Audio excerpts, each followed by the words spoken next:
So for everybody online, welcome. We've got a full house today. That is awesome. Lisa, you can probably go and check that out now. So we'll get the screens going. All right. So we're starting a brand new topic this week, and it's children's Bible stories for adults.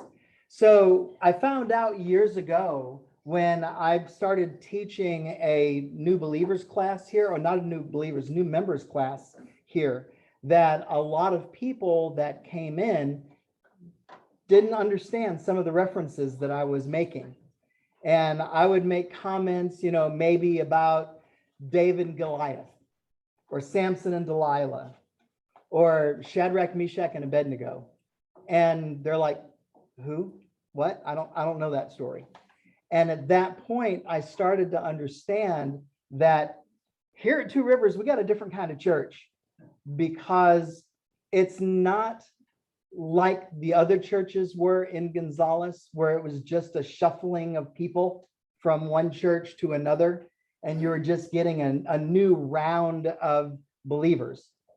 This is totally different, where we've got two new categories that we haven't dealt with before. One was, of course, the unchurched. These are people that had no experience in any kind of religion at all. We've got some folks that started coming to our church here because a mother made a comment about, well, you're just going to have to talk to Jesus. And the 5-year-old said, who's Jesus? So that kind of situation where there's nothing. Then we've got another category that we call the underchurched. That's a weird kind of word, but it's talking about people that if you ask them, do you believe in God? Yes. Do you go to church regularly? No. We go maybe twice a year, Christmas, Easter, whenever everybody's supposed to go. But that's all the experience that they have. And so knowing that, we really use a Christian language that not everybody knows about. And so we try from the pulpit to avoid churchy words. So instead of the common thing like born again, that was made popular in the 70s because Jimmy Carter, president at that time, made a comment on public television about being born again, and everybody kind of freaked out, either because they knew what it was or they had no idea what it was. We have other words that we use. Did you accept Jesus as your Lord and Savior? Well, that's something that's very common for someone who's been around Christianity, but we don't use the word Lord here in America like they do in England. And we don't use the word Savior here at all outside of a church setting. So Lord and Savior doesn't work without that background, that vocabulary that you'd have to be taught. So the way Pastor Jesse talks about it now is your leader and forgiver. Still has the same idea, but here in America, we know what leaders are, and we know what to be forgiven of something is. So it's just tweaking the words a little bit so that we can have that same common vocabulary for people who are unchurched and for underchurched. So we've been kicking around the idea of doing children's Bible stories, or at least Bible stories, in the Adult Bible Fellowship setting, but didn't quite know how to do it, because even here this morning, we've got a really good mix of Christianity, where we've got some who've been believers for 50 years, and we've got some who've been believers for 4 or 5 months. So because of that, this gives us the opportunity to be exposed to stories that we may not have heard before, and at the same time, go deeper, like I like to do back here in this class. So today's not an exception, and the format that we're going to be using for the class is I'm actually going to read the children's story first, like somebody who was 5 or 6 years old may have originally heard the story. Then we're going to go into the scripture and we're going to put context to it so that you can see what may have been presented as a really innocent, nice story. It may not have been so innocent and nice. There's always more to the story. Okay, so that's what we're going to be doing. Really excited to have you here this morning. And so what we're going to be doing is alternating from New Testament to Old Testament from week to week. So this week we're going to be doing a New Testament story. Next week we'll go into the Old Testament. And so we'll just be alternating back and forth. But all of these videos, Lord willing, is going to be on YouTube for us to watch. So we're going to be talking about the prodigal son. You may have heard this in a couple of different ways over the years. Sometimes it's called the lost son. And it comes out of Luke chapter 15. And we're going to be starting in verse 11 and working through the end of that chapter. So here we go. Prodigal, first of all, means to spend a lot of money on things you don't need and being very wasteful and unappreciative of the things that you have. So what you're going to see is that is exactly what this son does. This is the parable that Jesus told. There once was a father that had two sons. One day, the younger son said to the father, "Father, could you give me my inheritance?" Inheritance is money that the father would give his children after he had died. So the father thought about it and decided his sons could have the money now, and he split it between them.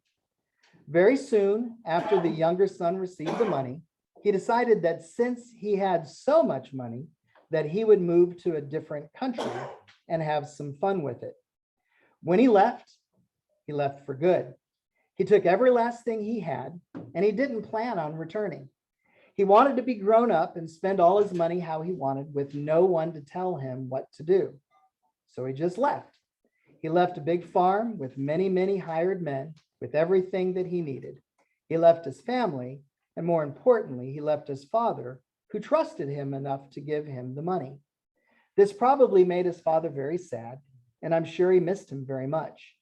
While the son was gone, he spent all the money he had right away. He didn't think to save any of it. He ate out every meal, every day. He bought fancy cars. He threw wild parties. He spent money on many other things that God wouldn't be happy with. Fancy cars, you see, it's a little updated, right? After he had spent all his money, the country he was living in became very poor, and they hardly had enough food for everyone. It was even worse for people who had no money because food became even more expensive. So it was very hard for poor people to get any food. The son was in trouble. He had no money, no place to live. He had nothing to eat, so he had to get a job. The only job he could find was feeding pigs. He was so hungry, he tried to eat the food that the pigs were eating. But his boss caught him and told him if he ever saw him doing that again, he would lose his job. That night, as the son was walking home, his stomach wouldn't stop growling. He was so hungry. He saw some people walking towards him, and he asked them if they could give him any money for food, but no one would give him anything. Everyone was so poor, it was hard to share with anyone. So the son went to bed hungry, and when he woke up, he realized something. When he lived with his father, even the hired men had more food than they needed, and now he was starving to death. At that moment, he made a plan. He would go back to his father's house and say to him, "I've sinned against God and against you. I don't deserve to be called your son, so hire me and I will work for you." He knew that if he became like a hired man on his father's farm, he would still be better off than he was right now. He would always have a warm place to stay and food to eat, so he headed for home.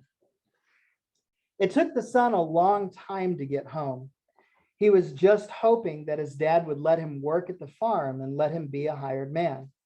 The son was walking up to the farm, but while he was still a long way off and he could see someone notice him and start to run toward him, he was sure that they must have been expecting someone else. No one would be excited to see him. As the person got closer, he realized it was his father, and he was yelling, my son, you're finally home." He couldn't believe it. His father threw his arms around him and kissed him, but the son quickly said, "Father, I've sinned against God and I've sinned against you. I don't deserve to be called your son." The son wanted to continue, but the father said to one of his servants, "Quick, bring the best robe and put it on him. Put a ring on his finger and sandals on his feet. Bring the biggest calf and kill it.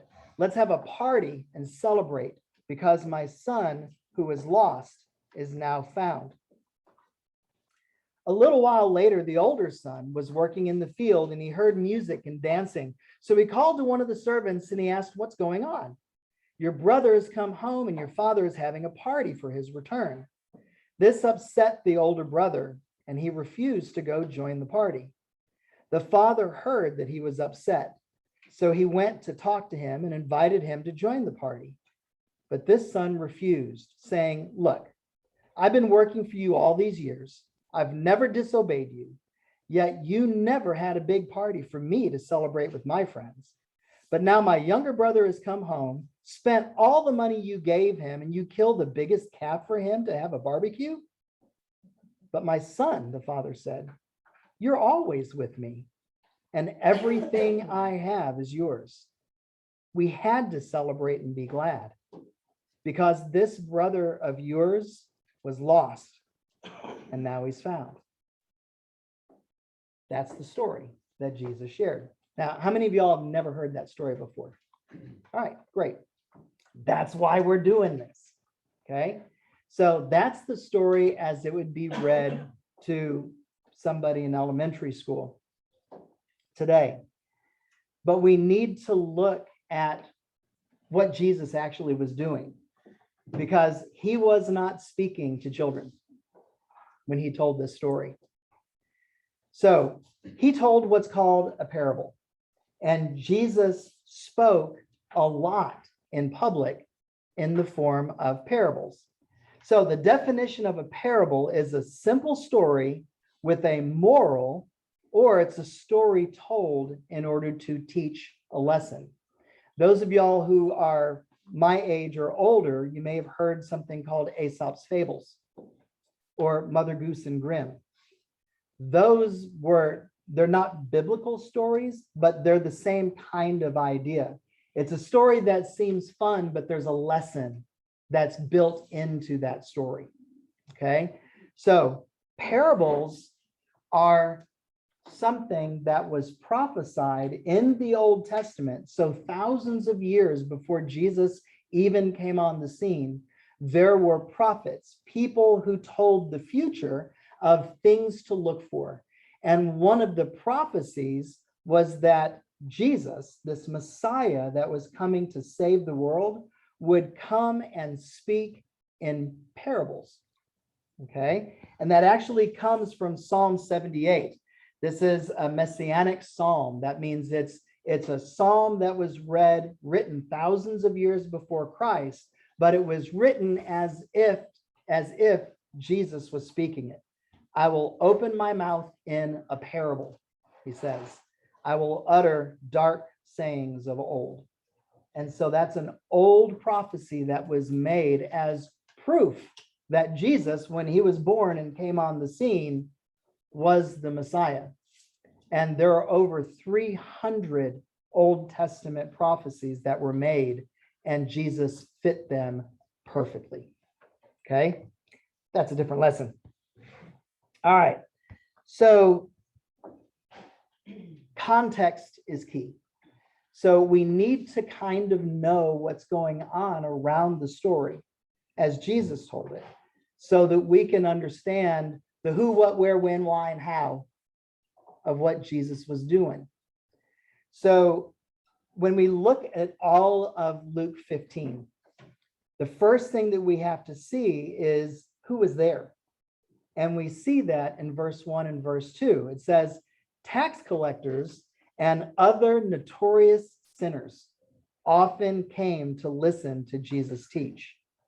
This made the Pharisees and the teachers of religious law complain that he was associating with such sinful people, even eating with them. So that's how Luke chapter 15 starts. So we see that when Jesus tells this story, that there's actually two different groups of people that are here, really three. So we've got this extreme who everybody recognizes, these are the bad people. These are the people that are extorting us for money on a daily basis. These are the prostitutes, the robbers. These are those that we're trying to push out of town. At the same time, we've got the other group, which is those that are the holy people, those that everybody knows, wow, they're religious, because they live in such a way that they make a big scene about how great they are. So we've got these two extremes of people. And then we've got the people like us, everybody in between that fits somewhere between the bad and the good. Okay? So these are the three kinds of people that Jesus are talking to. Now, in ancient Israel, the table was the place where spiritual points were taught and where fellowship occurred. So that's why this is a big deal. In verse 2, it says he's even eating with them. In ancient Israel, you don't do that. Okay? So the term dinner often notes a banquet. Okay? So it's a big festive meal where people reclined at the table. So they didn't have chairs and tables like we did. They have low tables that the tables are only about this far off the ground. And then they had a bunch of mats and pillows that were around. And what you would do is you would lean on your left side and you would reach over the table and share in the food with everybody else. Dip it in a little olive oil. It's one of my favorite things to do at La Belle. I get the bread and the olive oil. Love it. But that's very common in the Mediterranean world, even today. So when Jesus is invited to a dinner, it's because it's held in Jesus's honor. He was a teacher, but he was also a healer. He was well respected by common everyday people, and especially those who had no hope. So all of these bad people that I was talking about at first, they really loved him because when he came to talk, he didn't pass judgment. He just loved them for who they were. Now, he told them what they were doing wasn't right, and he helped them get out of that kind of situation. But he didn't condemn them as a person because of what they did. So eating with someone established a covenant relationship of friendship, which normally also signifies approval of who they are and what they do. In one ancient story, two warriors stopped fighting each other when they discovered that their fathers had been sharing meals together. That's how big a deal it was to share a meal with somebody. If the fathers are sharing meals, then we can't fight because I'm sure they're approving of each other, which means we can't have any differences. The issue of eating with sinners was sensitive in Judaism, since some believed that eating with such company conveyed an acceptance of that person, who they are, what they did, and even accepting their sin against God. Jesus preferred pursuing relationships that might lead sinners to God, rather than quarantining himself from the bad people. If you needed to find Jesus, you're going to find him with the common everyday people, the people that had dirt on their hands. Because Jesus said, you don't go to a place where people are holy in order to lead people to be holy. So that's how Jesus did everything. So Jesus seemed to always be at odds with the religious establishment. The way religion was set up in that day, there were laws, there were rules, there was rules for everything. It wasn't just the 10 commandments that they had given on the mountain by God back in Exodus. By this time, they had over 613 separate laws that they had to keep. And many of them involved what they wore, what they ate, how they were to conduct themselves with family, how they were conducting themselves with friends, how they were supposed to forgive debts, how they were supposed to go to church. All of this was laid out in a very specific manner. And it was written in such a way that nobody could keep it. Everybody was going to fail somewhere, except for the religious leaders, because they're perfect and they let everybody know it. And so if they see somebody doing something wrong, they're quick to point it out and tell them how bad they are. You're not going to heaven because you forgot to wash your hands before you ate. Ridiculous things. Okay. So these people that were in charge of pretty much everything at that time, they forgot who religion was supposed to be about. And instead, they were focusing on the what they had to do to just look religious. At one time, Jesus even looked at them and said, "You're a bunch of whitewashed tombs. You look pretty on the outside, but on the inside, you're full of dead bones." That's how he described the religious establishment of the day. So, in verses 3-7, Jesus tells a parable that's called the parable of the lost sheep. In verses 8-10, he talks about the parable of the lost coin. And now in verses 11-32, he tells the parable of the lost son. Is there a theme growing here? There's something that Jesus is trying to get across to everybody that's listening to him teach. So that's what we need to talk about. The parables were spoken to the Pharisees and the scribes, the religious establishment, who were complaining. Because in this crowd of people, Jesus heard them murmuring, "What's Jesus doing hanging around with all of these lowlifes?" And so he tells the story, not to the sinners, not to all of the middle of the road people, but he's telling this story to the religious establishment.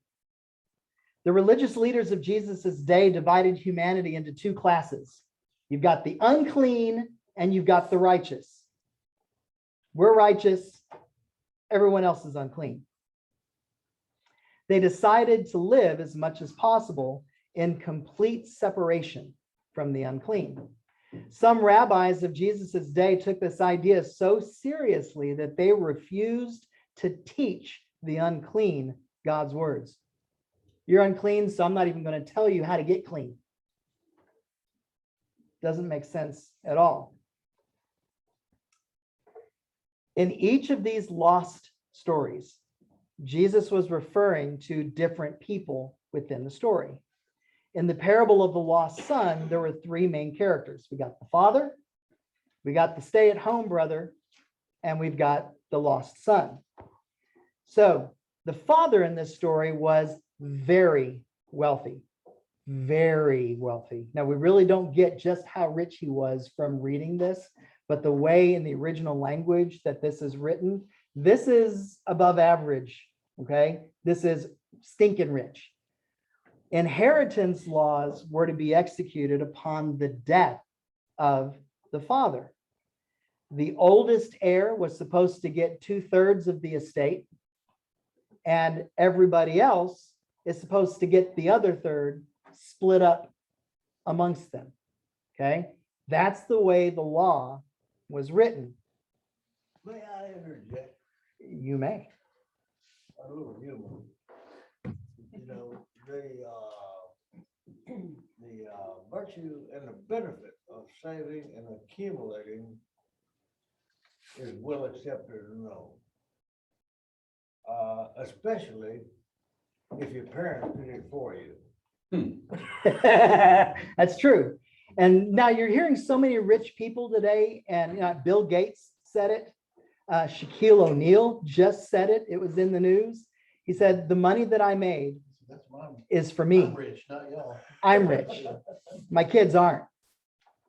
And so they've wanted to instill in their children that you need to work for what you have.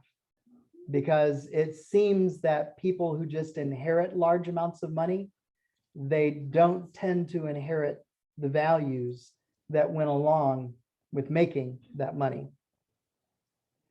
Entitlement. Right. Okay, the stay-at-home brother. He was a responsible person. He was working in the fields along with the hired hands. He did what was expected of him, and he asked for no favors. Okay, we get that through this parable that Jesus teaches. Now, the lost son, the lost brother, he was arrogant. He was disrespectful. By asking for his part of the inheritance, he's basically saying to his father, I wish you were dead already. That's the connotation of asking for your inheritance early. He was motivated by foolishness and by greed. So the father, by granting the younger son's request, he showed several things. First of all, love. Secondly, he respected his son's decision, even though it was rebellious. And third was the father's allowance for his son to learn a lesson in this. We've got helicopter parents today who swoop in to keep their child from learning a lesson. And instead, the lesson that they're learning is, I can get in trouble whenever I want, and mom or dad's going to come save me. That's the lesson that's being learned. The biblical lesson is, if your child is old enough to make a decision, even if it's a bad decision, let them do it. Let them suffer the consequences of it so that they can learn not to make that decision again. That's biblical child rearing. Okay? That no extra charge for that. That was so the younger son, he was old enough to make it on his own. Okay, so this wasn't like an 11-year-old saying, Dad, give me my money so I can go run off. This child is old enough to make it on his own. He took his status for granted. He took part in prodigal living. He was reckless. He was foolish. He was extravagant. He was responsible for spending everything that he had. And he wasn't responsible for the famine that hit the land, but he did suffer from it nonetheless because of his extravagant living prior to that. The younger son, driven by hunger and need, he worked the most disgusting job to a Jew, feeding pigs, the most unclean of animals, according to the law that was laid down for Jewish people. If they see a pig on the road, they're supposed to go the other way to get away from the pig because it's unclean. And so this Jewish man, young man, was not only associating with pigs, he basically was living in the pig pen, trying to eat what was left over after the pigs finished. So they said he was eating the pods that the pigs left over. That'd be kind of like the pigs already ate all the corn on the cob. All that was left was the husks. That's what he was trying to eat. He did not receive any help from anyone, even though now he was in obvious need, even to this foreign country where he found himself. And then it says that he finally came to himself. That's what scripture says. Now, I've actually heard this sermon preached before, and one of the preachers said this proves that he was not in his right mind, that he had gone insane, and now sanity came back. And that's not what that word means. In the original language, when it says that he came to himself, it's not that he was crazy and now he's lucid. The idea is that he was at the end of his rope and he knew that the situation that he was in is all because of the decisions that he made. So a better translation would be he was faced with himself. Now I see what I did. I see I squandered everything. But the son realized even more than that. Man, I screwed up. I'll go back to the boss and ask him for more money. I'll ask him for more responsibility. Nope. What happened to him is he realized something much deeper and much more profound. So when faced with the reality, he had only one person that he really could go to for help. His father, the one that he hurt the worst. His thoughts were not of mom, brother, home, his village. It wasn't of his job. I need to get a better job. I need to get a better boss. That wasn't it at all. But the one person who could help him. His heart is revealed when we're told his thoughts. It wasn't, can I have more money? Can I get a different job? That wasn't his thought at all. His thought was, I got to go home. Maybe my dad will hire me on.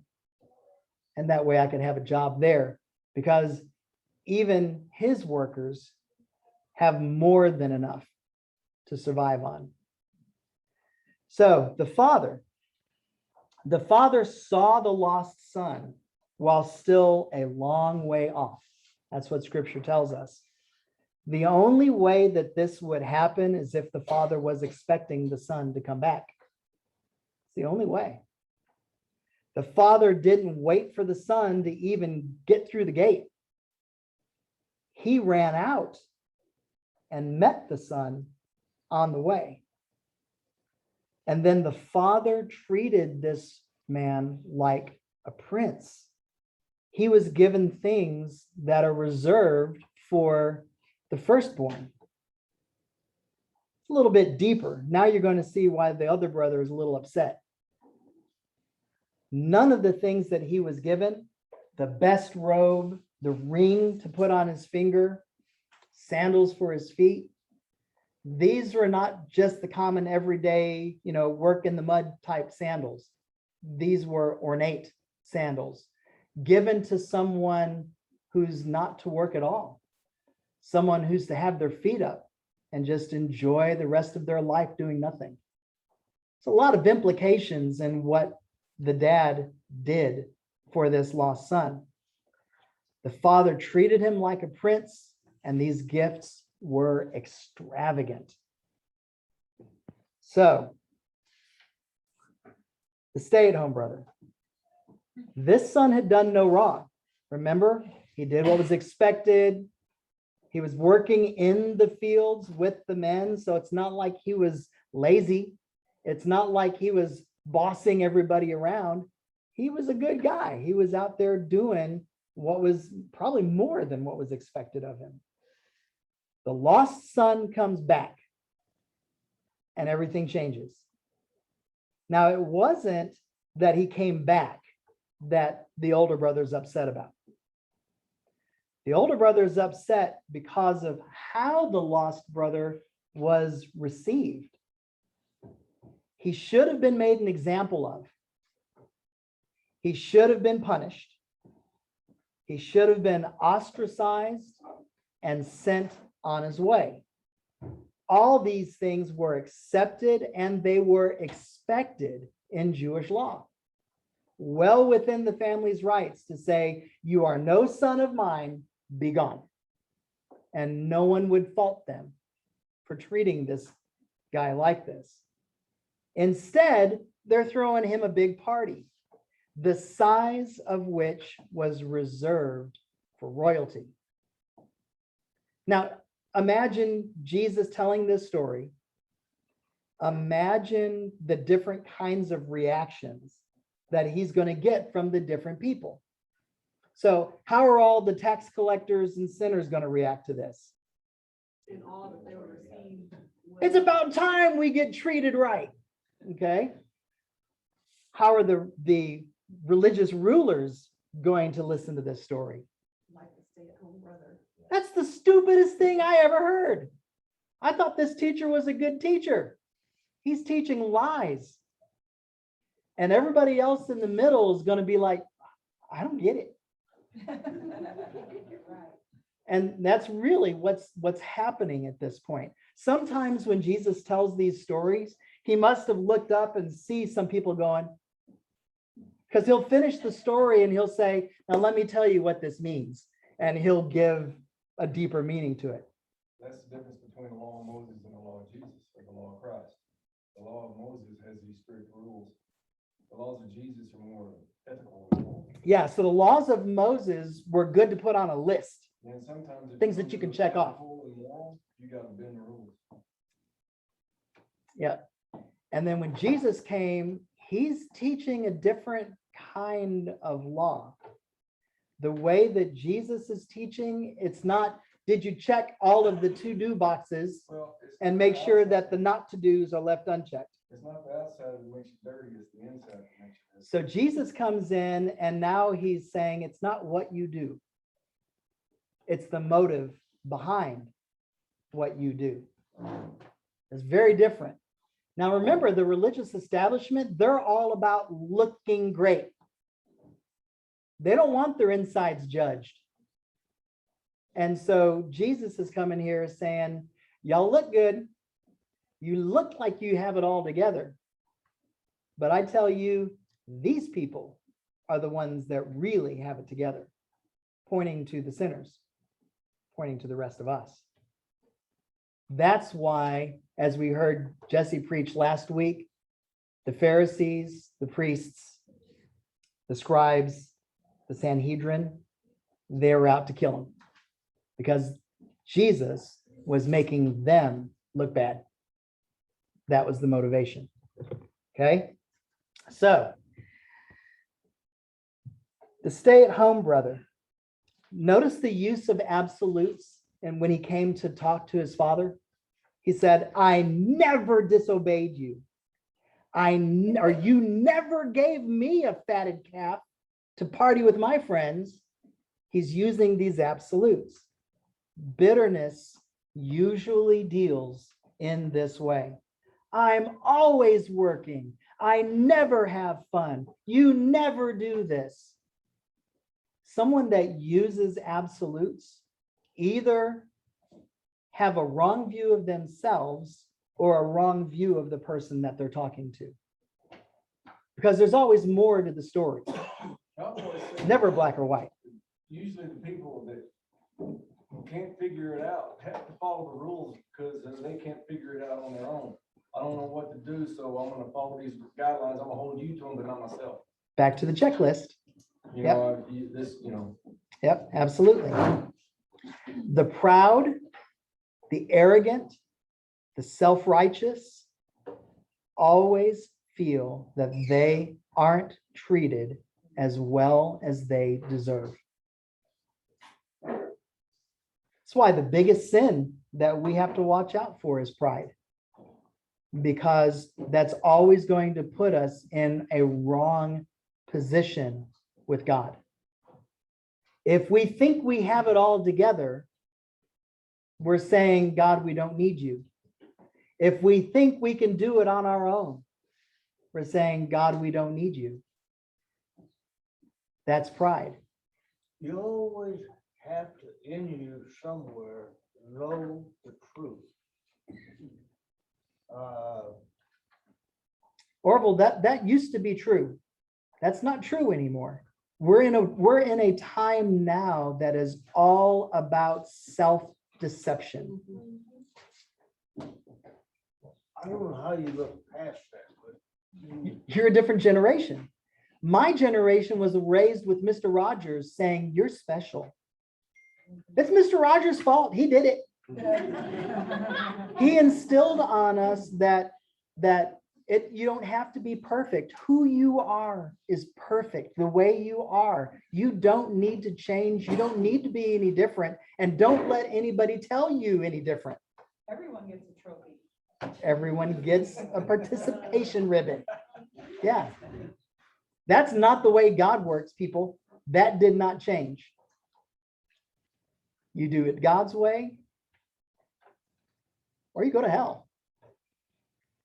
That's it. You don't get a participation ribbon. So,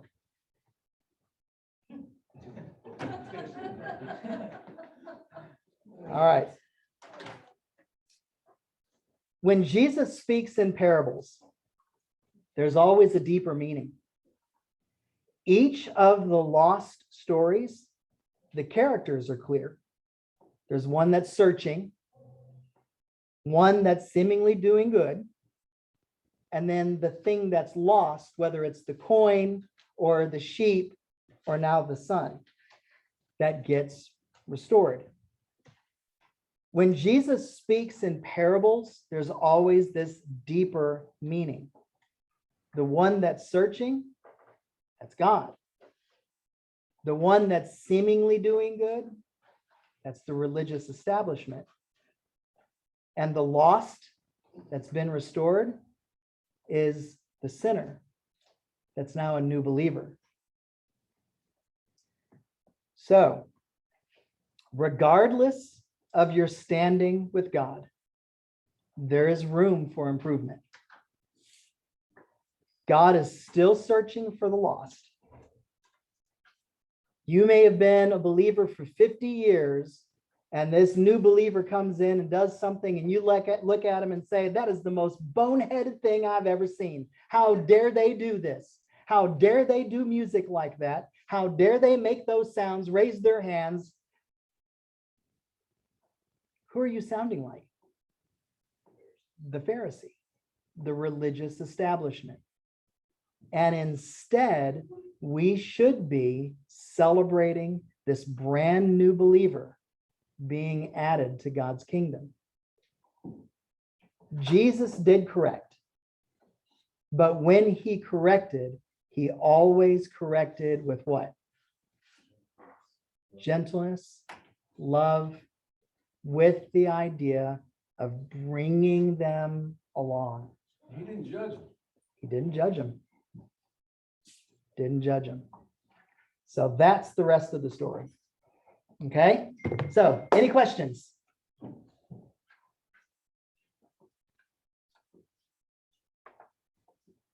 So for right now, that's the format that I think I'm going to be using for each of these children's stories as we bring them. Yes, sir. I do have a question. Do you know which story you're going to cover next week? Well, it depended on who all I had here. Okay. So the one that I was kicking around is I wanted to go back to Adam and Eve. But the reason that I wasn't going to do it is because I kind of covered that already when I did my creation versus evolution. But by going back and talking about Adam and Eve specifically, I'm going to be able to share some things next week that I didn't get to share as I was going through the creation versus evolution stuff. you know, the simplest parts of the Bible, the children's stories, are the most telling of the heart of Jesus. So let's talk about that for a minute, Orville. That's an important observation that you've made, and it's really loaded. If we as a believer look back on that and say, wow, those children's stories really have a lot of stuff in them. First of all, they've always had a lot of stuff in them. Secondly, they weren't supposed to be children's stories. Yeah, he was talking to grown-ups. Satan has got his fingers in everything. Well, back in the day, nobody knew how to read, and that's how they came. Yeah, but we're talking specifically about children's stories, though. So Satan has got his fingers in everything, and even dumbing down scripture. Don't think Satan doesn't have a part of that. If he dumbs down scripture, then it doesn't become as important as it should. And that's why y'all are doing a good thing being here right now, because you're looking for the deeper things. Brother Jesse can't give you everything from the pulpit on Sunday morning. Just can't. Because there are certain expectations of music, announcements, and an expectation to be able to get to lunch on time. All of those things are fighting for this limited amount of time that we have on Sunday morning. Because of that, Jesse can't really go any deeper than what 25 to 35 minutes allows. At the same time, Satan has messed with our minds so much that we can only pay attention for about 7 minutes at a time, which is why commercials are the way they are, which is why YouTube videos are as short as they are. People's attention spans have now been shortened to the point where it's hard for people to understand the concept of sitting and listening to a lecture for hours. But that's the way it used to be. And lives were forever changed because of it. So we're kind of fighting a different kind of battle, a battle of the mind, and showing once again that we're different than the rest of the world, because we see how important it is to dig in, to find the deeper things, so that we're challenged by Scripture the way that God wants us to be challenged. Good stuff. How should we present this to our kids then when we're teaching? So if, Dumbing down? yeah, so there's a difference between dumbing it down in content and dumbing it down in presentation. Okay, Comment on that? sure. When this one was just big enough to sit on my lap, I used to read to them. And we went through all the typical children's books. And I finally said, let's just do the Bible. And so I pulled out the NIV, and I didn't change anything. And we read it from cover to cover more than once. And it got to the point where he's like, I want to hear that. I want to hear that. I want to hear that. And encourage the questions. And I do. And the thing is that you don't have to dumb it down. Christ put it in a language that we could understand no matter what age we are. So by reading that to him, I don't have to ask him to come to church. He's ready to go. He wants to learn more. And it was by me. It's the word that was put into him that was driving him to learn. Yeah. So for this particular story, Kenny, one of the things that I would do is I wouldn't stop with, and the boy was returned to his father and they lived happily ever after. You actually have to go in there and say, Jesus was teaching these people through this story. And what he was saying was, and go into it, even when they're little, that teaching has to be there. It's a great question. Anybody else? I'll just say that, instead of us trying to walk, instead of us walking around with a set of rules and laws and everything else, it's not that. It's being conscious of what's occurring and what you're doing and what other people are doing. The consciousness